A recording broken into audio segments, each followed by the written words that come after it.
Paolo Avellino at Kim Chiu balitang may new project pagkatapos ng pelikula.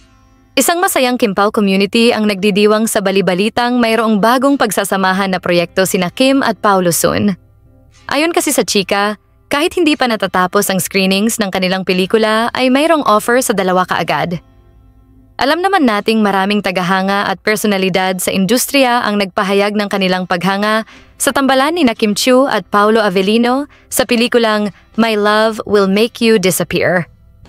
Halimbawa, sinabi ng host na si Bianca Gonzalez na bihira siyang kiligin sa mga love teams, ngunit may kakaibang chemistry ang dalawa.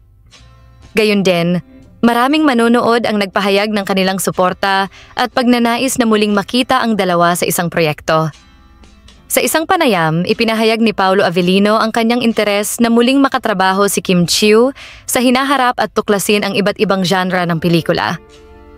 Bagaman wala pang opisyal na anunsyo tungkol sa kanilang susunod na proyekto, malinaw na may interes mula sa parehong artista at kanilang mga tagahanga na muling mapanood ang kanilang tambalan sa hinaharap.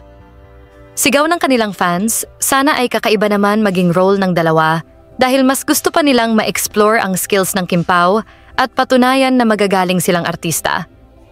Mayroong nagsabi ng action, mayroong nagsabi ng horror, at ang gustong-gusto ni Paolo na sci-fi genre. Wala namang problema ang dalawa at excited na rin ang kanilang fans sakaling ma-reveal ang kanilang susunod na projects. Bukod dito, sa isang compatibility test na isinagawa, lumabas ang ilang nakakatuwang revelasyon tungkol sa kanilang pagkakaibigan na nagpapahiwatig ng kanilang magandang samahan. Anong masasabi ninyo sa balitang ito? Magkomento sa ibaba at huwag kalimutang mag-subscribe for more videos. Maraming salamat sa panonood!